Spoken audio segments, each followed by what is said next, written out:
loves, welcome to another episode of the Thrive Like a Mother podcast. Let's have a chat real quick before we dig into the episode, y'all. This week has been the first week that our youngest Henry is in daycare full time, and so what that looks like for me is I'm trying my best to find what my new workflow is again. And that's really the topic of today's episode, is really understanding like what that means when you are working from home full time, maybe with a little one, maybe not with a little one, but just really trying to figure out what that looks like for you and what the reality of flow is all about, right? Because we hear so much about, oh, you've got to find your work-life balance, and we're gonna dig into that a little bit today. So we are talking about that illusion of work-life balance, y'all, because honestly, there is no balance. There is no balance. There is only the flow, and it's a flow that you shape by setting your boundaries, getting crystal clear on what rest looks like for you and what nourishment looks like for you and your little one that you're keeping at home. So about 3 months or a few weeks into having Henry, I knew that we wanted to keep him home a little bit longer than just those 3 months of maternity leave. And I honestly, y'all, set a goal for 6 months to start with, and that ended up becoming a lot longer. I ended up having him home with us for the entire first year, and that decision was based purely on this being our last little one, being my kind of final opportunity to spend that quality time with my baby throughout the day, no matter what it looked like. It meant for me saying, hey, yes, I've got to go back to work. Yes, bills need to be paid, but I still want to spend time with my baby and really gain that bonding time with them and watch them truly, truly grow up in every sense of the word. And it wasn't easy. It wasn't easy, y'all. There was definitely a big emotional, physical, mental strain on myself. My husband, who also works from home with us, a lot of times it was us, especially as he got older, us kind of juggling who was taking a look after him during meetings and things.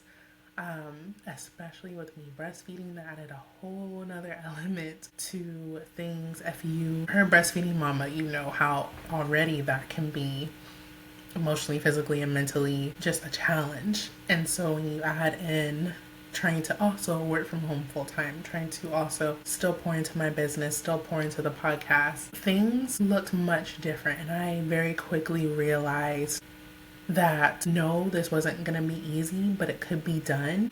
I just had to set the right intentions. And maybe that's you right now. Maybe you are about to have a little one, or maybe you have a little one now and you're in maternity leave and you're wondering what that looks like as far as could you keep them home a little bit longer instead of jumping right back into work, especially if you have the option from working from home.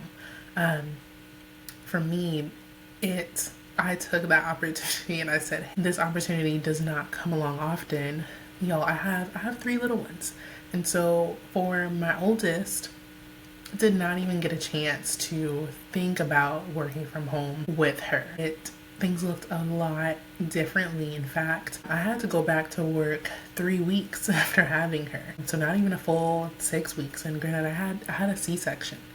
But I had to get back to work, not have the leave, did not have the PTO. We had to feed our family, had to pay the bills. And so I did what needed to be done, but I lost the opportunity of being able to spend that time with her for that first year. And granted, like, I still made sure I made intentions to spend time with my kids. I'm not saying that, but the opportunity is not always there for us as moms to like have them with us while we're, rejoining the workforce. With my second daughter, kind of same thing. I didn't have the opportunity to keep her home. I think at that point when I had her, I think it was like right around the time she was our COVID baby. So it was right around the time that the like strictness of things were starting to lift, still a little bit shaky. So I did get a little bit more time with her at home, but still it was tough. It was tough. I think for me in my mind, I didn't see another way at that point. It was like, oh, this is just what you're supposed to do. And so when Henry came and it was like, this is our last little one, I gave myself the opportunity to see things differently, to see how can this work? How can we even approach this? There's this pressure, y'all. There's this pressure that happens to need to do it all, especially when you are, like I said, working from home. You have the baby, you have a future that you're trying to build. Maybe you're also a mama that's building a business and pouring into other things, and also needing to at the same time pour into yourself. There's so much pressure to look at the list that you have on day to day and feel like, gosh, there's so much to do. And there was a turning point for me when I started to quickly head towards burnout. I started to get to the end of my day, and instead of being grateful for what I had achieved that day, I started to look at the things that I didn't get done and the things that were rolling over into the next day. And that's when I realized that there was no perfect balance. There was no work-life baby balance. Can you even imagine trying to balance all of those things like physically? There is no balance, y'all. There's just a rhythm, there's a flow, and honestly, having him here taught me that that can shift from day to day. So if you're a mama who's feeling like you're constantly dropping the ball, you're getting to the end of your day, you're looking at your list and you're like, man, I didn't get quite done the things that I thought that I would, you're not alone. You're not alone, and honestly, it's okay. You just need to find what your rhythm looks like. For me, it meant slimming down my priorities a little bit. If you notice, while he was here with the podcast, I wasn't putting out episodes weekly because I realized that that was going to be an impossible task for the season that I was in.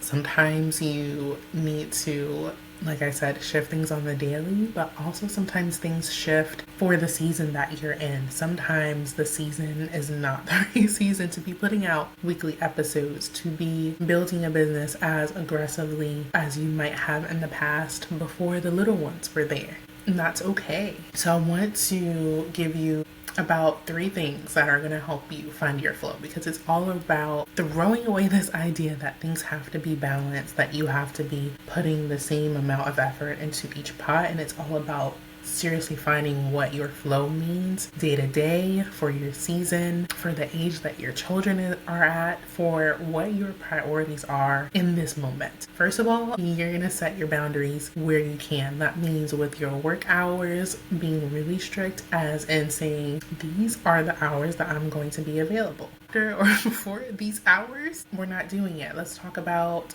that can be kind of scary sometimes, but I promise you, your coworkers and like your managers, they're going to understand that boundary, because honestly, a lot of us need to set that boundary. We are not workhorses, y'all. We're not. We need to be really strict on saying, this is what I have the capacity to do. And you need to think about that for, like I said, the season that you're in, the priorities that you have. Let's talk about phone usage.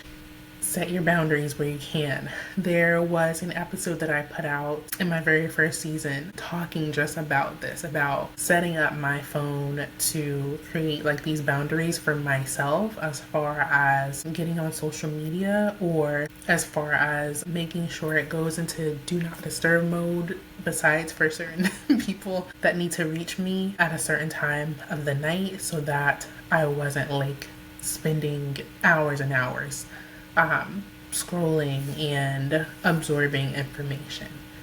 Get crystal clear on what that looks like for you. And I know that can be tough, especially when you're building a business and a part of that is your social media presence.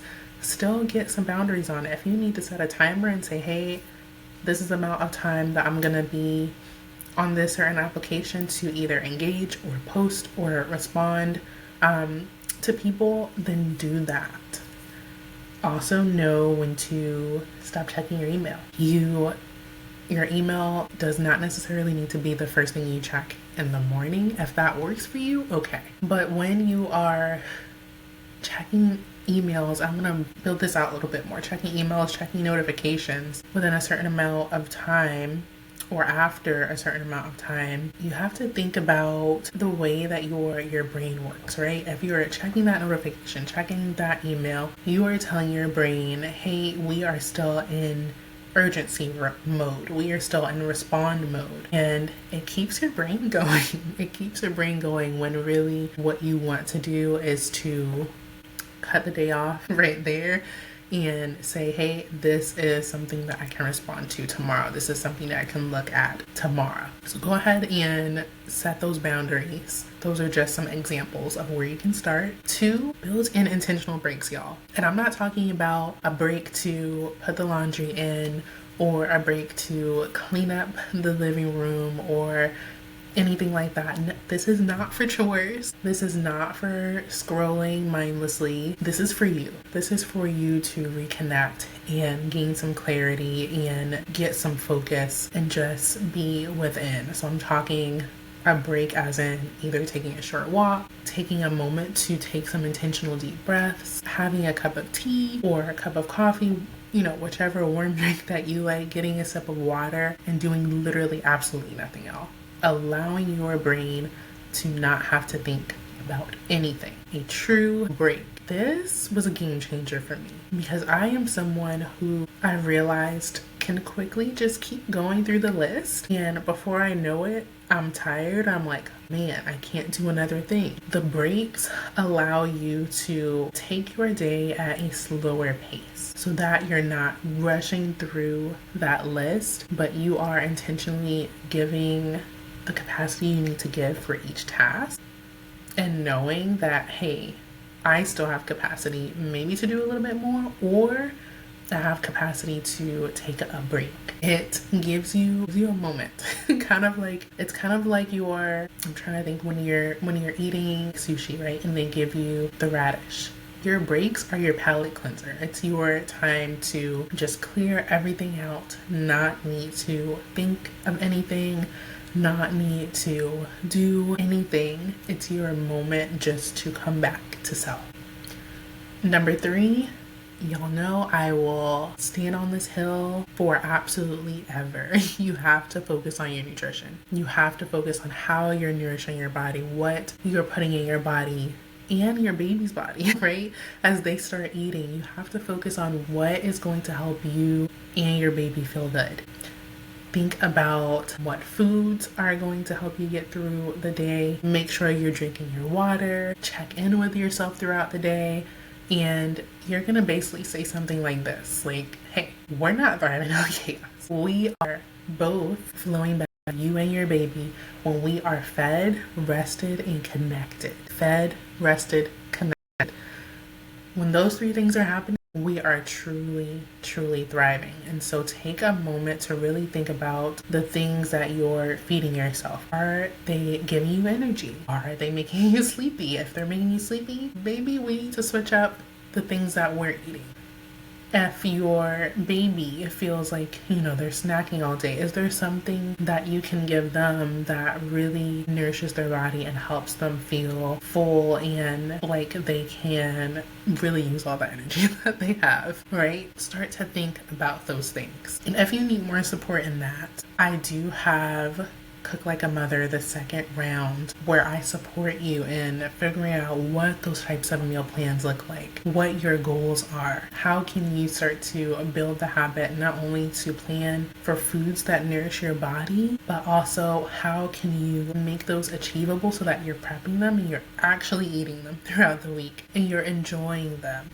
So if you want more support in that, I will put a link in the show notes so that you can get early exclusive pricing for that, because we are kicking off with that round June 2nd and I don't want you to miss that support. All right, y'all. So I'm talking to the mama who's listening right now. I want to say some things that maybe you might need to hear in this season. These are things that I told myself in the season of Henry being home and the season of that first year postpartum of recovery. First of all, mama, you are not lazy for needing rest. I don't care that there's dishes in the sink. I don't care that there's toys everywhere. And maybe you're like, this is my job. Sure, yes, that's a part of motherhood, right? Is taking care of the home, taking care of the things. But if you need rest, I promise you, if you start prioritizing that, all of those other things, they will happen. They will, because you'll have the energy to get them done and you won't be running on empty. Also, and this is a big one, because for this entire year that Henry was here, I felt so self-conscious, y'all. If you watch me on social media, Instagram, you know that Henry and we used to be stuck together like glue, y'all. When I say he used to be in the baby wrap on my lap, especially in those early days when he was napping on the Zoom call, on the Teams call at work. And you are not doing it wrong if your baby is with you while you're in a work meeting. You're not.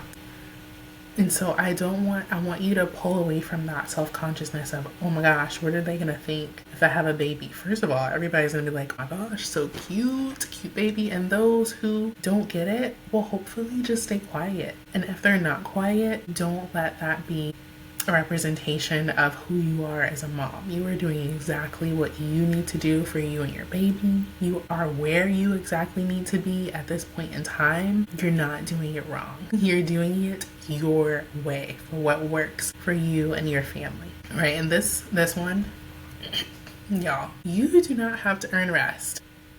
That is one that took me a while to understand. Is like, oh, okay, I've done so, this much of my list. Now I can take a break. No, you already deserve the break. You already deserve the rest. Take it, claim it. It's yours already. You don't have to work harder to get that rest. You deserve it every single day. And so I want to end this episode, first of all, with some permission slips and reminders for you to take into your week now, take into the next week, and really start implementing these, y'all.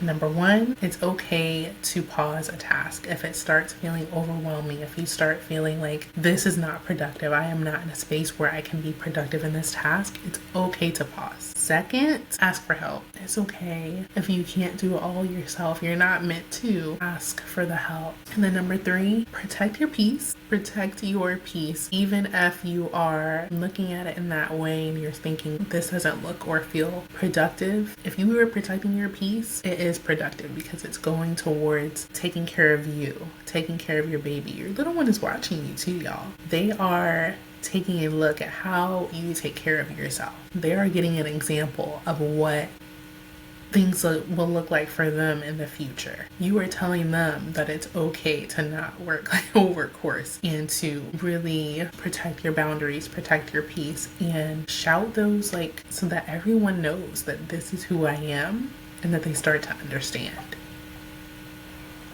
And so, y'all, I'm gonna say it again, there is no work-life balance. There is no balance. It's only the flow. And the more that you honor your needs, your baby's needs, the easier it's going to become to move through the day with grace for yourself instead of putting so much unnecessary pressure on yourself. You don't have to balance things. You just have to go with what feels right within you, because you already know what that is. I want to encourage you to send me a DM on Instagram and let me know how it's been going for you as you start implementing these tools and finding your flow in the season that you're in right now. I want to hear all the things. I want to be able to support you guys, and I can't wait to see you on the next episode.